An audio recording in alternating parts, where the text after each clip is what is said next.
कई लोग ना एक साथ रहते हैं पर बोलते नहीं, वो पति पत्नी से नहीं बोल रही है, पत्नी पति से नहीं बोल, सास जेठानी और सास बहू से बोल चाल बंद, एक घर में रहते, एक चूल्हे पे खाते हैं, फिर भी देखते नहीं ये घर है कि नरक है, मर जाओ डूब के। हा? बोलने में घट क्या रहा तुम्हारा भाई? और छोटे बन क्यों नहीं? आप लोगों के घर में अक्सर झगड़ा इस बात का होता, मैं क्यों झुकूं, मैं क्यों? अरे भैया झुकने तुम छोटे हो रहे हो क्या? झुक जाओ ना, गलती भले नहीं है तुम्हारी, झुक के रिश्ते बचाओ, समय कम है, मर जाओगे बाद में रोने बैठोगे। आज सास से बात नहीं करती बहू, मर जाएगी ना सास तो रोएगी बहू। अब क्यों रो रही हो तुम, क्यों नाटक कर रही हो? कई बहुएं अपनी सास से बात नहीं करती और सास मर जाती है तो फ्रंट में बैठ के रोती हैं, बड़ी नाटकबाज होती हैं बहुएं। बातचीत करो भाई, प्यार से रहो, लड़ाई झगड़ा होना चाहिए परंतु बोलचाल बंद नहीं होना चाहिए। यदि बोलचाल बंद हो गया तो सुलह के सारे दरवाजे बंद हो जाएंगे, फिर एकीकरण नहीं होगा, फिर आपकी दूरियां बढ़ती जाएंगी। इसलिए जहां सुमति शास्त्रों में ना आप लोगों के बारे में लिखा है, गृहस्थों के बारे में, कि आप लोग भी प्यार से रहा करो। भाई कैसा हो, लक्ष्मण जैसा भाई हो। भरत जी तो अयोध्या का राज्य छोड़ करके राम से मिलने, भाई ऐसा होना चाहिए। ये नहीं कि भाई की कॉलर पकड़ के डिसुम डिसुम करता रहे। भाई एक बाप की संतान हो, तुम दोनों के अंदर एक सा रक्त बह रहा, प्यार से रहो ना भैया जी। और मेरी माँ, आप जेठानी देवरानी बड़ा झगड़ा करती हो, आपकी सबसे बड़ी दुश्मन जेठानी है और देवरानी है, और तीसरी सास, और चौथी ननंद तो सबसे बड़ी है। ये घर घर की कहानी। मैं जिन जिन से मिलता हूं अक्सर या तो सास की, या तो बहू की, या तो जेठानी की, या देवरानी, या ननंद, इसके आगे कोई ऑप्शन नहीं है। पाकिस्तान हिंदुस्तान का झगड़ा सुलह शायद सुधर जाए, रिश्ते सुधर जाए, पर सास बहू के रिश्ते सुधरना बड़ा मुश्किल है। मैया सास गाली देवे, देवर जी सस समझा लेवे, ससुराल गेंदा। प्यार से रहा करो। बिन परमेश्वर सूना मंदिर, बिंदिया बिना लार सूना, पति बिना संसार। बिन परमेश्वर सूना मंदिर, बिंदिया बिना लीलार सूना, पति बिना संसार। जैसे मंदिर कितना भी बड़ा हो पर मंदिर में मूर्ति ना हो तो बिना मूर्ति के मंदिर की शोभा। नारी कितनी भी सुंदर हो, उसकी मांग, उसके माथे पे बिंदिया ना हो तो नारी अधूरी है। ऐसे नारी कैसी भी हो, उसका पति ना हो तो वो पति के बिना अधूरी। बिन परमेश्वर सूना मंदिर, बिंदिया बिना लीलार सूना, पति बिना संसार। पति ना हो तो संसार सूना हो जाता है। पति क्या है? पति ही जप है, पति ही तप है, पति ही है करतार। ओ पति से ही पत इस तन की है, पति बिन विपति हजार सूना, पति बिना संसार। एक पतिव्रत रहे जगत में। नारी के कितने व्रत होते हैं? आज हमारे भारत की नारियां अपनी मर्यादाएं भूलती जा रही हैं। ये अपने पति से झगड़ा करती हैं, कई पत्नियां तो पति को मारती तक है। हाँ, पति ही जप है, पति ही तप है, पति ही है करतार। एक पतिव्रत रहे जगत में, सब व्रत हैं बेकार।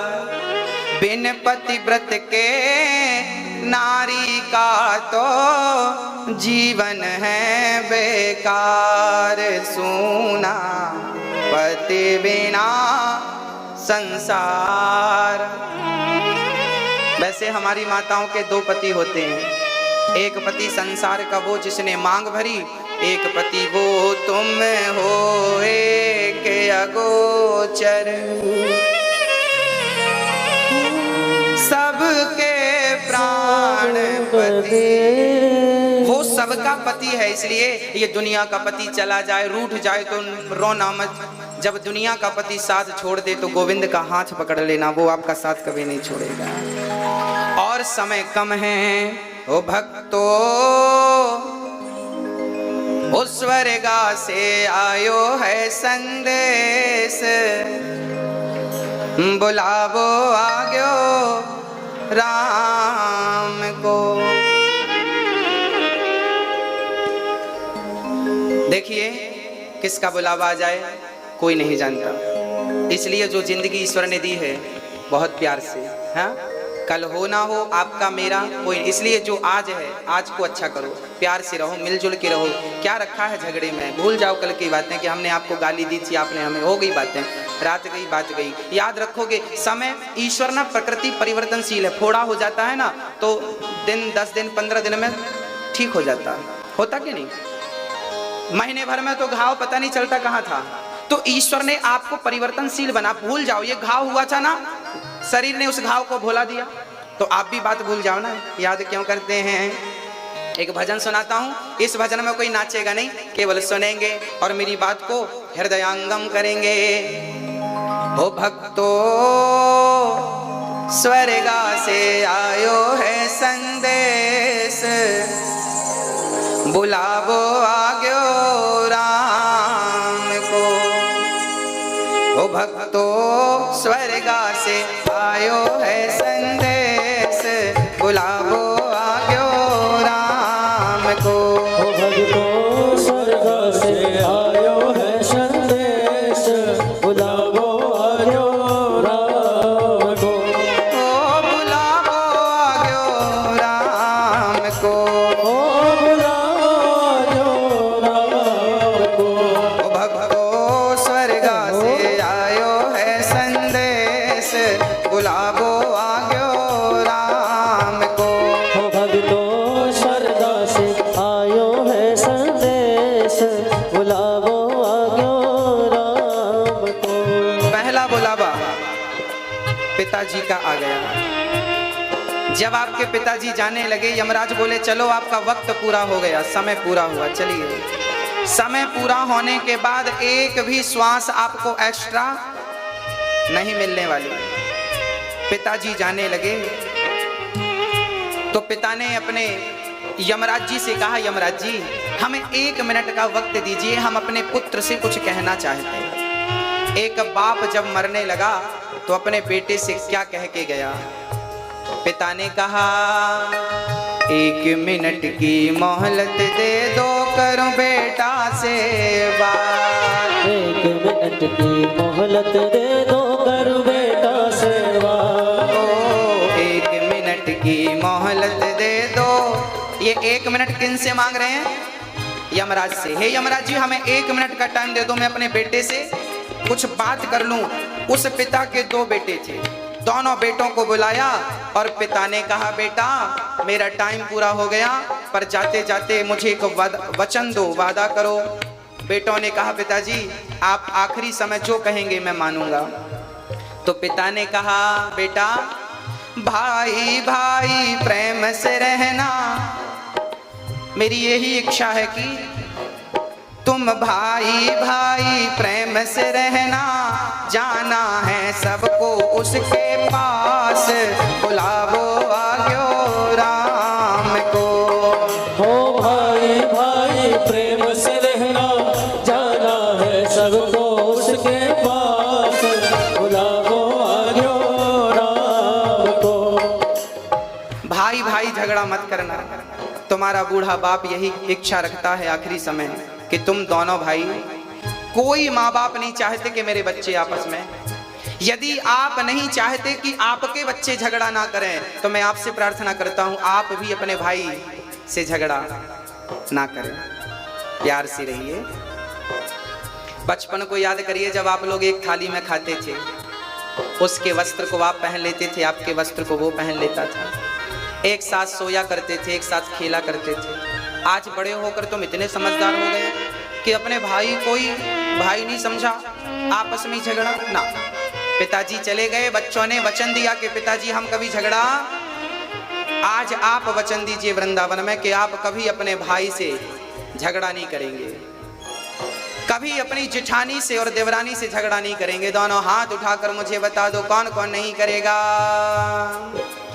1 मिनट की मोहलत दे दो, करूं बहू से बात। 1 मिनट की मोहलत दे दो, करो बहू से बात। ओ 1 मिनट की मोहलत दे दो, करूं बहू से बात। 1 मिनट की मोहलत दे दो, करो बहू से बात। सास जाने लगी, आपकी सास जा रही है, देखो क्या कह रही है सास।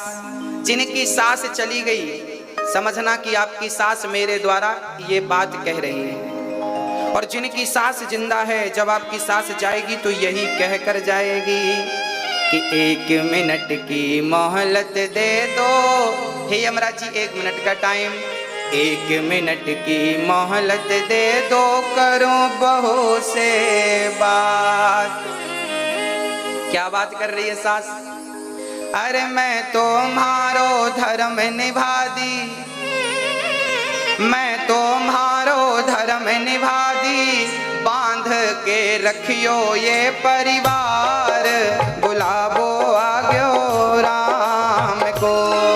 ओ मैं तुम्हारो धर्म निभा दी, बांध के रखियो ये परिवार, बुलावो आग्यो राम को।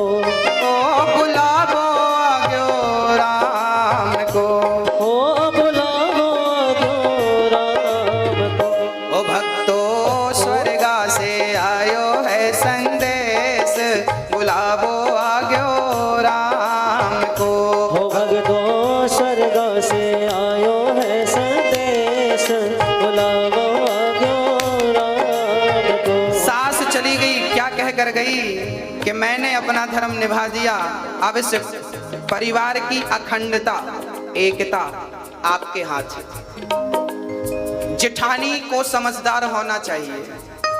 यदि जेठानी समझदार नहीं है तो देवरानी को अपनी समझदारी का परिचय देना चाहिए। घर परिवार में एक भी समझदार यदि होगा तो वो घर कभी टूटेगा नहीं, बिखरेगा नहीं, और सारे मूर्ख होंगे।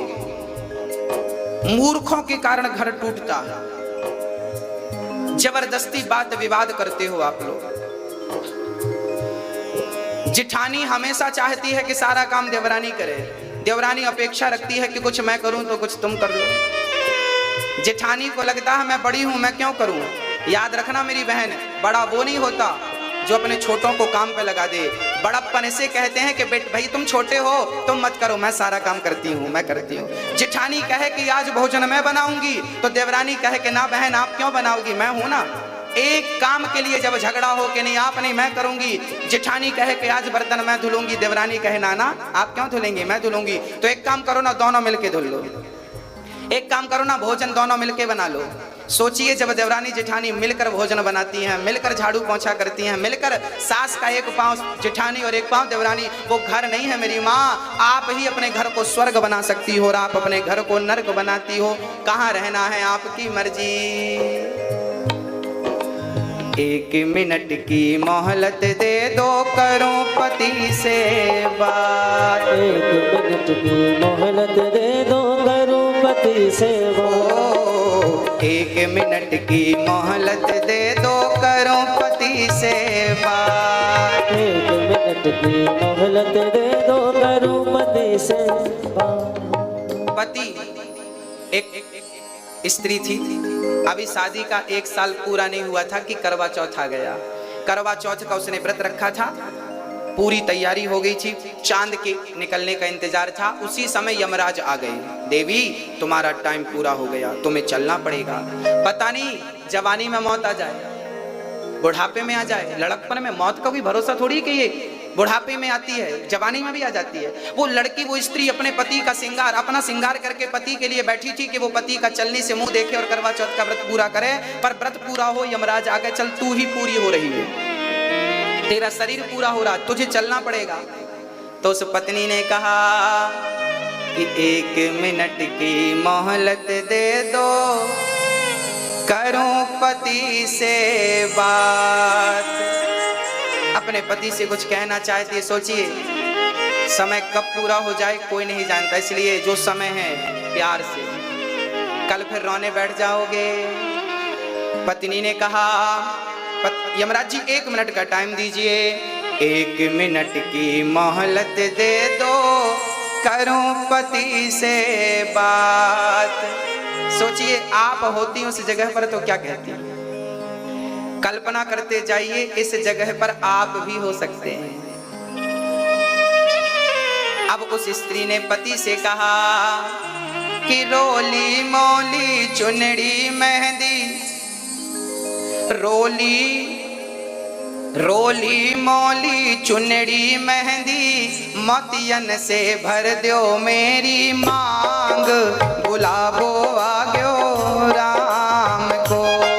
हो रोली मोली चुंदड़ी मेहंदी, मोतियन से भर दो मेरी मांग, बुलावो आग्यो राम को। ओ बुलावो आग्यो राम को, हो बुलावो आग्यो राम को। ओ भक्तो स्वर्गा से आयो है संदेश, बुलावो आग्यो राम को। हो भक्तो स्वर्गा से आयो है संदेश, बुलावो आग्यो राम को। पत्नी चली गई, 1 मिनट की मोहलत दे दो, करूं कन्हैया से बात। 1 मिनट की मोहलत दे दो, करूं कन्हैया से बात। कन्हैया सुन रहे हो आप? आपसे कह रहा हूं मैं, 1 मिनट की मोहलत दे दो, करूं कन्हैया से बात। 1 मिनट की मोहलत दे दो, करूं कन्हैया से बात। कौन कौन बात करेगा ठाकुर से? ओ कन्हैया तेरे दर पे बैठकर तुझे आवाज लगा रहे हैं। जीवन मेरा बीत गया अब, ये जीवन मेरा बीत गया अब, कर दो भवसागर से पार, बुलावो आग्यो राम को। हो जीवन मेरा बीत गया अब, कर दो भवसागर से पार, बुलावो आग्यो राम को। ओ बुलावो आग्यो राम को, हो बुलावो आग्यो राम को। ओ भक्तो स्वर्गा से आयो है संदेश, बुलावो आग्यो राम को। हो भक्तो स्वर्गा से आयो है संदेश, बुलावो आग्यो राम को। ओ भक्तो स्वर्गा से आयो है संदेश, बुलावो आग्यो राम को।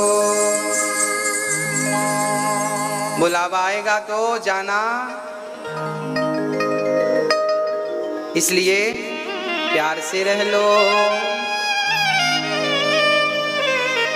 संत हमेशा कहते हैं कि प्यार से रहा करो, मोहब्बत से रहा करो, समय कोई नहीं जानता। एक पुरुष है, एक सज्जन है, उनकी उम्र है लगभग 45 साल। जब तक उनकी पत्नी जिंदा थी ना, बहुत टॉर्चर करते थे, बहुत मारते थे, बहुत परेशान करते थे। जब पत्नी मर गई तो पता चला कि पत्नी की कीमत क्या होती है। क्या है, जो वस्तु मेरे हाथ होती है ना, मुझे उसकी कीमत पता नहीं होती, उसका मूल्य, उसकी कद्र हम नहीं करते। जब वो वस्तु हाथ से निकल जाती है, जब उसका अभाव होता है, तब लगता है कि वो कितनी कीमती थी। सही है? सही बोल रहा हूँ क्या? हाँ, सांस जब तक होती है ना तो बोझ लगती है, पर मर जाने के बाद कभी कभी वो उसकी अनुपस्थिति खलती है कि हमारे बीच में कोई बूढ़ा था जो हमें मार्गदर्शन देता था। बाप जब तक होता है तो लगता है कि ये पागल है, कुछ भी बोलता है, पर वो बाप होता है। पतंग आकाश में उड़ती है तो उसकी डोर ना हाथ में होती है। किसी ने कहा यार तुम पतंग को उड़ने नहीं दे रहे हो, यदि तुम ये डोर काट दो ना तो पतंग और ऊपर जाएगी। पतंग को ऊपर ले जाने से ये डोर ने रोक रखा है। तो किसी ने कैंची से धागा काट दिया। जब धागा कटा तो पतंग थोड़ी ऊपर गई, फिर धीरे धीरे हिचकोले खाती हुई। लग रहा था कि धागा ऊपर नहीं जाने दे रहा है, जबकि वो धागा ही पतंग को ऊपर ले गया और ऊपर बनाए रखा है ना। कभी कभी लगता है कि हमारे माँ बाप हमें आगे नहीं बढ़ने दे रहे, उनका निर्णय सही नहीं है, वो अपने निर्णय से हमें बांध के रखते हैं, उनका डिसीजन ठीक नहीं है। हम पढ़े लिखे लोग हैं, माँ बाप पुरानी बात करते हैं, पुराने हिसाब से चलो, लेकिन नहीं, माँ बाप की वो बात पतंग की डोर जैसे होती है। हमें लगता है कि माँ बाप की बात हमें आगे नहीं बढ़ने देती, पर कभी गंभीरता से विचार करोगे तो माँ बाप की बात वो डोर है जो तुम्हें इतनी ऊंचाई तक पहुंचाती है। और वो माँ बाप का वो मार्गदर्शन ना मिले तो हमारा कोई अस्तित्व ही नहीं रहेगा। बड़े बूढ़ों का सम्मान करना सीखिए, आदर करना सीखिए। तुम्हें कोई बात अच्छी लगे तो मान लो, अच्छी ना लगे तो सुन करके भूल जाओ। एक बात बताऊं, गृहस्थ जीवन को मधुर बनाना हो तो मेरे पास एक उपाय है, यदि अपनाना हो तो मैं बता दूं। यहां जितनी सासें बैठी हैं और जितने बुजुर्ग बैठे हैं, मैं आपसे निवेदन करता हूं कि आप जब कोई काम किया करो, छोटे से छोटा या बड़े से बड़ा, तो आप अपने परिवार की सलाह जरूर लिया करो। अपने बेटे की, अपनी बहू की, अपनी पत्नी की, अपने पति की, अपने ससुर की, अपनी सास की, अपने भाई की, अपनी भौजाई की सलाह ले लो। अब आपने 10 लोगों की सलाह ली तो 10 प्रकार की सलाह मिलेगी। उसमें जो तुम्हें अच्छी लगे वो कर लो। उसमें फायदा क्या होगा, करना तो तुम्हें अपने ही मन का है, पर वो 10 लोगों का मन रह जाएगा कि चलो इन्होंने हमसे पूछा तो सही, हमारा मान तो रखा। वो 10 लोग खुश हो जाएंगे। एक चतुर गृहस्थी ऐसे गृहस्थी चलाता है, वो भले किसी की ना माने पर लेके सबको चलता है। पूछ लिया करो ना कोई बात। बहू कहती है माँ जी आज भोजन में क्या बना लूं, तो आप कह दिया कहो बेटा तेरी मर्जी, जो तुझे खाना हो, जो तू खाएगी मैं खा लूंगी, सब ठीक है। नहीं नहीं नहीं, वो मत, तूने ये क्यों बनाया, अपनी मर्जी का बनाती रहती है, मेरा भी बनाया कर। गृहस्थ जीवन में कभी कभी समझौते करने पड़ते हैं। यदि समझौता करना आ गया आपको तो आपकी गृहस्थी बहुत अच्छी चलेगी, और समझौता करना नहीं आया तो बिखर जाएगी। एक सास थी, एक बहू थी। सास पड़ोसन के घर जाए तो बहू की बुराई करे, उसी घर पे बहू जाए तो सास की बुराई करे। मैं आपसे एक छोटी सी प्रार्थना करता हूं, यहां जितनी सासू मां बैठी हैं वो बहुत कान खोल के सुनेंगी, खासकर सासें, बहू भी सुनेंगी, क्योंकि कल तुमको भी सास ही बनना है। तो सास का कर्तव्य, सास को क्या करना चाहिए कि महाराज जी हमारी बहू अच्छी नहीं है, आप पड़ोसन के घर गई और बहू की बुराई करके आ गई। इससे क्या हुआ, जब बहू को पता चलेगा कि मेरी सास ने मेरी बुराई करी तो वो जो सेवा करती थी वो भी खत्म कर देगी। अब तुम करती हो तो चूल्हे में जाओ, इतना करने के बाद भी तुम्हें जस नहीं है, फिर वो बहू ना फिर पल्ला झड़ा लेती है। आओ अब तुम मैदान। इसलिए मेरी प्रार्थना है सासू मां से कि आपकी बहू कैसी भी हो, बहुत अच्छी हो या बहुत बुरी हो, कभी विचार करके देखना कि बहुत बहुओं से आपकी बहुएं बहुत अच्छी हैं, औरों की तो बहुत घटिया हैं, आपकी बहुएं तो फिर भी ठीक हैं। संतोष रखना चाहिए। पड़ोसन के घर जाओ तो सदा अपनी बहू की तारीफ किया करो, मेरी बहू अच्छी है, मेरी बहू जैसी सबको बहू दे। और जब वो पड़ोसन कभी आपसे कहेगी कि तेरी सास ने आज तेरी बड़ी तारीफ करी जबकि तू घटिया है, जब आप सुनोगी अपनी तारीफ दूसरों के मुंह से कि मेरी सास ने की, तब आप मजबूर हो जाओगी कि राम राम, मैं जिस सास के बारे में गंदा सोचती थी वो सास जमाने में मेरे बारे में अच्छा बोल रही है। वो बहू घटिया होगी तो बढ़िया हो जाएगी। आग को आग नहीं बुझा सकती। मैया भैया थोड़ा आगे आ जाओ, पीछे जगह कम पड़ गई है, खिसकाओ थोड़ा सा, पीछे मत देखो, आप तो आगे आओ। आ जाओ। कौन कौन मेरी बात समझ गया, हाथ उठा के बताओ। समझ गए मैं क्या कहना चाह रहा हूं? हाँ,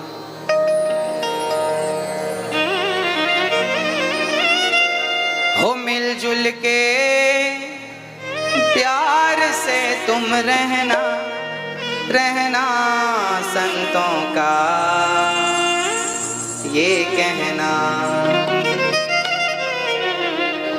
हो मिलजुल के प्यार से तुम रहना, रहना संतों का ये कहना। ओ संतों का ये कहना। ओ मिलजुल के प्यार से तुम रहना, रहना संतों का ये कहना। ओ संतों का ये कहना। ओ मीठा मीठा ओ सबसे बोलना, प्रेम रस अपने कानों में घोलना। ओ कटु वचन हो सके तो सहना, सहना संतों का ये कहना। ओ संतों का ये कहना। हो मीठा मीठा सबसे बोलना, प्रेम रस अपने कानों में घोलना। ओ कटु वचन हो सके तो सहना, बोलो। ओ कटु वचन हो सके तो सहना, सहना संतों का ये कहना। कटु वचन क्या करना? मीठा मीठा प्रेम रस सबके कानों में।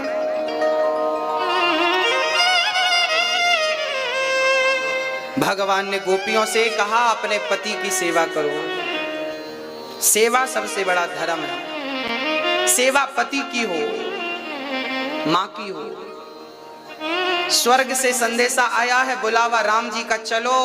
पता नहीं किसका बुलावा है। अच्छा, जब हम जाएंगे तो हमारी सारी कमाई, सारा पैसा धरा रह जाएगा कि नहीं? हाँ या ना? हमने लाखों रुपए कमाए, करोड़ों रुपए कमाए, सारा धरा रह जाएगा। अब आपके मरने के बाद आपका रुपया किस काम का है ये बताओ। महाराज जी, हमारा बेटा उपयोग करेगा। मैं आपसे हाथ जोड़कर प्रार्थना करता हूं, बेटों के लिए धन मत छोड़ के जाओ। बेटों को केवल अच्छे संस्कार देकर जाओ। यदि बेटों को आपने अच्छे संस्कार दिए हैं तो वो आपसे ज्यादा कमा लेगा, और बहुत ज्यादा पैसा देकर जाओगे तो बेटा अय्यास हो जाएगा, बिगड़ जाएगा।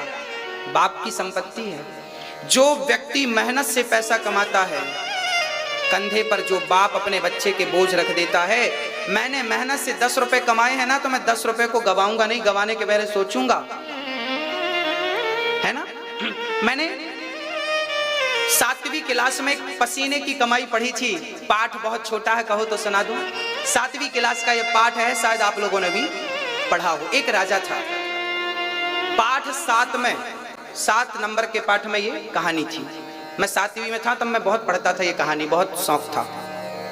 एक पिता था, उसने अपने बेटे को एक दिन, माँ ने कहा, मतलब राजा की पत्नी ने कहा कि बेटा जवान हो गया है, आप बेटे को राजा बना दो।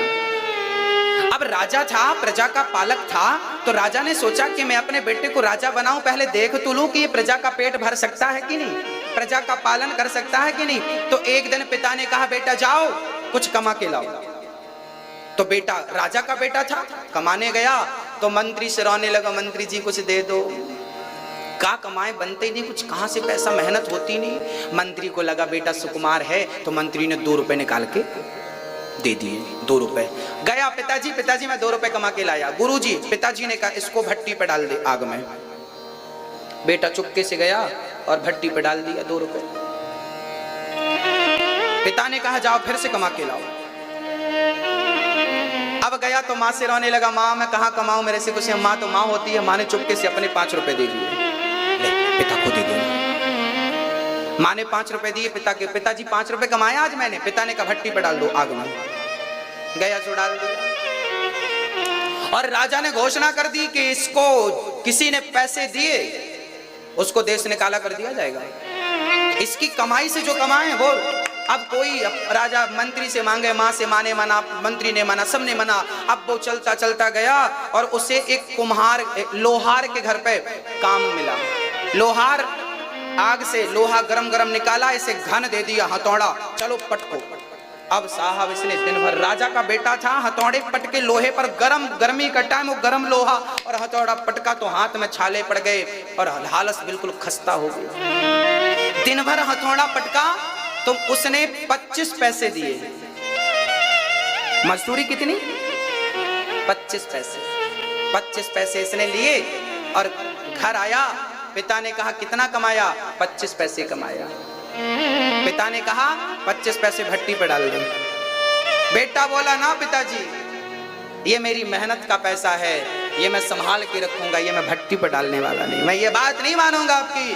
पिता ने कहा अब तू राजा बनने के योग्य हो गया, तू अपनी कमाई पहचानने लगा, तुझे मेहनत की कमाई पता चल गई कि मेहनत क्या होती है, कितना पसीना बहाना पड़ता है तब 2 रुपए मिलता है। जो बाप अपने बच्चों के लिए प्रॉपर्टी छोड़कर जाते हैं वो अपने बच्चों को सर्कस का शेर बनाते हैं। सर्कस का शेर जो होता है ना, बने बनाए मांस को खाने का आदी हो जाता है। एक दिन जंगल पे सर्कस के शेर को जंगल पे छोड़ दिया गया तो जंगल के शेरों का कुत्तों ने शिकार कर लिया। कुत्तों ने शेरों को मार दिया। किसी ने कहा कि भाई कुत्तों ने शेर को कैसे मार दिया? बोले वो शेर सर्कस के शेर थे, बने बनाए मांस को खाने के आदी थे, अपने शिकार करने का टैलेंट भूल चुके थे। कुत्तों ने सोचा कि भूखे मरना है, शेर को ही मार के खाओ। कुत्तों ने विजय प्राप्त कर ली, शेर को मार डाला। क्यों? क्योंकि वो सर्कस के शेर थे। जो माँ बाप अपने बच्चों को बहुत धन दौलत, बैंक बैलेंस, प्रॉपर्टी दे के जाते हैं, एक्चुअली वो अपने बच्चों को सर्कस का शेर बनाते हैं। जो कमा के खाने का टैलेंट भूल जाते हैं और बाप की संपत्ति पर आधारित हो जाते हैं, निर्भर हो जाते हैं। बच्चों को योग्य बनाइए, बच्चों को इतना लायक बनाइए कि उन्हें किसी के सामने झोली फैलाने की जरूरत ना पड़े। बाप का भी धन उत्तम नहीं होता।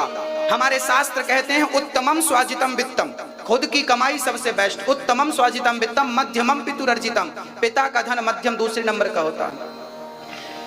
उत्तमम स्वाजितम वित्तम मध्यमम पितुरर्जितम अधमम भ्रातृवित्तम च, भाई का धन अधम होता है, स्त्री का धन अधम से भी अधम होता है। इसलिए खुद की कमाई सबसे बेस्ट होती है, स्वयं की रोटी सबसे। इसलिए बच्चों के लिए धन ज्यादा ना, हाँ उचित छोड़कर जाइए, बल्कि उन्हें योग्य बनाइए और आपका धन जो है उसे अपने हाथों से धर्म में लगाइए ताकि आपका धन सफल हो जाए। यदि आपके धन से बेटे ने शराब पी ली, अय्यासी कर ली तो आपको नर्क जाना पड़ेगा, क्योंकि आपने धन छोड़ा है। और अपने धन का सदुपयोग करके जाओगे तो करोड़ों जन्मों तक भगवान के चरण शरण में रहोगे, बैकुंठ साकेत में रहोगे, जहां ठाकुर खुद आपकी सेवा करेंगे।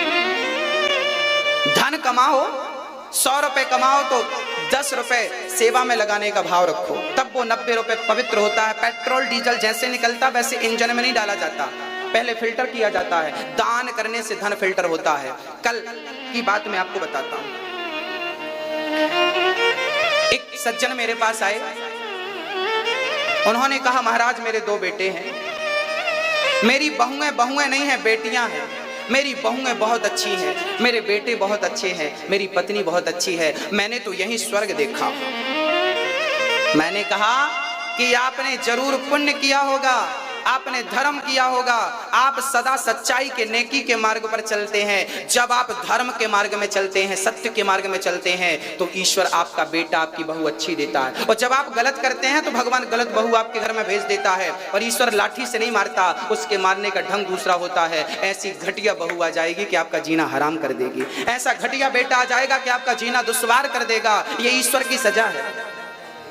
कुछ गलतियां हुई हैं हमसे जिनकी सजा मालिक दे रहा है। आप धर्म का, नेकी का मार्ग मत छोड़िएगा।